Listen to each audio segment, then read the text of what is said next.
2월 13일 살아계신 하나님의 말씀 전도서 12장 1절부터 8절 말씀을 가지고 인생에서 허무의 의미라는 제 말씀 드립니다. 우리가 신앙생활하면서 하나님을 아는 그 시간대가 있어요. 실패를 경험하고 좌절하고 절망적인 상황에 부딪힐 때, 또 갑자기 찾아온 질병으로 인해 가지고 쓰러질 때, 갑작스러운 패망으로 막바지에 궁핍에 처하게 될 때, 이런 것들이 인생에 이제 이런 게 도대체 사는가, 그런 의구심 속에서 허물을 맛보게 되거든요. 근데 하나님께서는 사랑하는 자들을 그 실패를 통한 허물을 깨닫고 하나님께로 돌아오게 하는 그런 경우가 종종 있거든요. 그러니까 그때가 하나님을 알 수 있는 기회라고 봐도 무방하지요. 허물을 통한 하나님의 전능하심을 바라보게 되는 거예요. 그렇지만 전도서 7장 18절에는 하나님을 경외하는 자는 이 모든 일에서 벗어날 것임이라고 말씀합니다.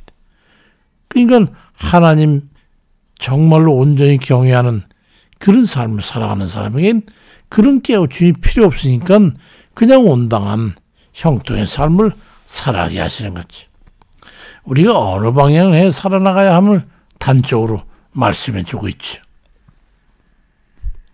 전도서 기자는 인류 역사상 가장 지혜로웠다고 하는 솔로몬입니다.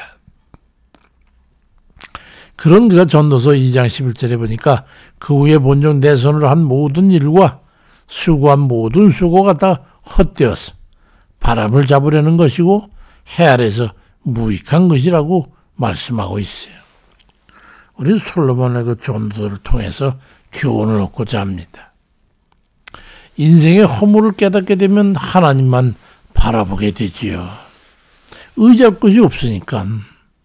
전도 12장 1절에 너는 청년의 때 곧 곤고한 날에 이르기 전에 나는 아무 낙이 없다고 할 그 해가 가깝기 전에 너의 창조주 하나님을 기억하라고 말씀하고 있어요.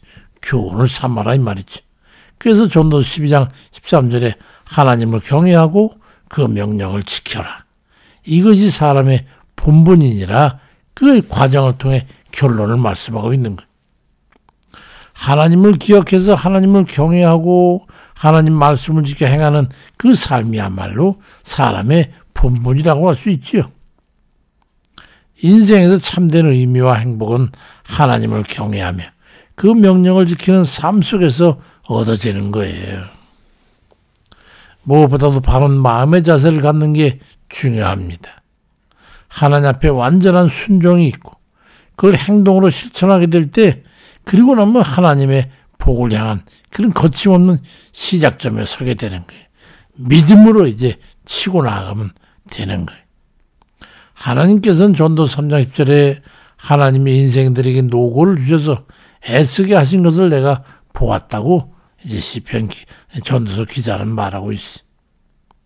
하나님의 뜻을 깨달으면 하나님께서 상황을 회복시키시고 또 깨달은 믿음을 실천하면서 살면 인생의 문제는 자동적으로 스무스하게 실타래 풀리듯이 풀려지는 거예요. 하나님 뜻대로 살아가는 것이 인생의 행복의 시작입니다.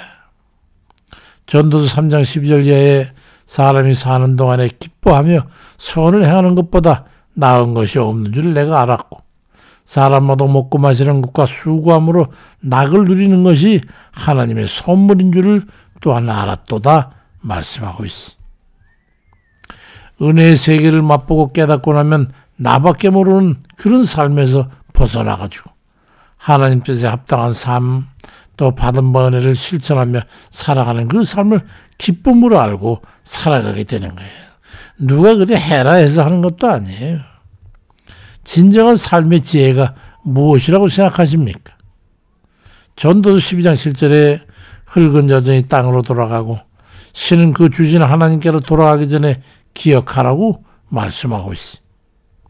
영원한 하나님 나라가 있음을 깨닫고 하나님 뜻대로 살아서 영원한 소망을 확신하고 살아가는 겁니다. 사람이 열망에 살아가는 그 세속의 삶은 전도서 9장 12절에 대저 사람은 자기의 시기를 알지 못하지만 물고기가 재앙의 그물에 걸리고 새가 올무에 걸린 같이 인생도 재앙의 날이 호련히 임하면 거기 걸리느니라 말씀합니다. 올무에 걸리는 것과 같이 실패를 전제로 하게 되는 거예요. 그래서 하나님이 빠진 그 인간의 삶이라고 하는 것은 헛되고 허무한 겁니다. 전도서 2장 26절에도 하나님이 그 기뻐하신 자에게는 지혜와 지식과 희락을 주시지만 죄인에게는 노고를 주시고 저를 모아 쌓게 하사 하나님을 기뻐하신 자에게 주게 하시나니 이것도 헛되어 바람을 잡으려는 것이로다고 말씀하고 있습니다. 아무리 애쓰고 수고해도 헛된 것이 되고 마는 거예요. 그런 인생을 살고 싶으세요? 아니죠. 내세에 소망을 두고 이 생에서 범사에 가면서 하면서 사는 게 그게 행복입니다. 전도서 2장 24절에도 사람이 먹고 마시며 수고하는 가운데서 심령으로 낙을 누리는 그게 하는 것보다 그 나은 것이 없다. 내가 이것도 먼저 하나님의 손에서 나는 것이라고 말씀하고 모든 게 하나님으로부터 출발되는 거예요. 모든 행복도 또 즐거움도 기쁨도 감사도 하나님으로부터 시작되는 거예요. 하나님이 없는 인생은 그런 게 있을 수가 없어요. 하나님으로부터 나지 않는 것은 사람이 복으로 누릴 수가 없는 것이죠. 호련히 찾아오는 인생의 허무에 걸리지 말고 하나님의 은혜를 깨닫고 기쁘고 감사한 삶을 살아야 되겠습니다. 그러기 위해서는 우리 영육을 주장하시고 인도하셔서 영원한 평안으로 이끄시는 하나님 말씀대로 우리가 실천하여 살아가야 되는 거지. 그걸 깨닫기가 그렇게 힘이 듭니다. 잘 될 때는 하나님께 감사하고 하나님 기뻐하시는 일에 열심을 내고 인생이 구겨질 때는 하나님 앞에 내가 뭘 잘못되어 있는가를 살펴서 거기서부터 돌이켜야 되는 거예요. 전도서 7장 14절에도 형통한 날에는 기뻐하고 곤고한 날에는 생각해라. 하나님이 두 가지를 병행해 가사 사람으로 그 장래를 등이 헤아려 알지 못하게 하셨느니라고 말씀합니다. 결론적으로 말씀드리면은 전도서 12장 13절 이하에 일의 결국을 다 들었으나 하나님을 경외하고 그 명령을 지켜라. 이것이 사람의 본분이니라. 하나님은 모든 행위와 모든 은밀한 일을 선악간에 심판하시리라고 말씀하고 있습니다. 늙어서 아무 힘도 없고 후회만 남을 그때 이르기 전에 하나님 앞에 서게 될 것을 기억하고 어떻게 하면 하나님이 기뻐하시는 그 삶을 살까를 심각하게 묵상하고 생각하면서 하나님 말씀대로 실천하며 살아가는 그런 지혜롭고 복된 그런 이들 다 되시길 주의 이름으로 축원드립니다. 아버지, 우리가 미련해서요, 둔해서요, 젊었을 땐 육신의 소욕을 따라서 그저 육신의 본능적인 그런 것들이 이끄는 대로 살 때가 많이 있죠. 그러면서도 그 삶에 불만이 있어가지고 마음대로 뜻대로 되지 않는다고 노하고 질투하고 시기하고 다투고 날뛰는 혈기 부리는 그런 삶이 얼마나 많은지 인생이 이렇게도 어리석어서 일찍이 하나님의 은혜와 사랑을 깨닫지 못하고 하나님을 경외하는 그 삶이 진정한 행복의 길이라는 것을 깨닫지 못하고 살 때가 너무도 많았습니다. 이제 세월이가 늙어야 육신이 다 한계에 다다라서야 이것도 그나마 깨닫게 되니 아버지 그나마도 감사한 일이지만은 우리가 일찍이 지혜롭게 하셔서 주의 말씀을 깨닫고 주를 경외하며 주를 기뻐하는 그 삶을 살아드릴 수 있는 그런 저희 되게 아버지 인도해 주시옵소서. 주여 오늘도 우리 인생에 이 같은 것도 일찍이 깨닫고 사람이 걸어가야 될 길과 걷지 말아야 될 길을 판단하고 갈 수 있는 그런 지혜로운 자들 되게 도와주옵소서.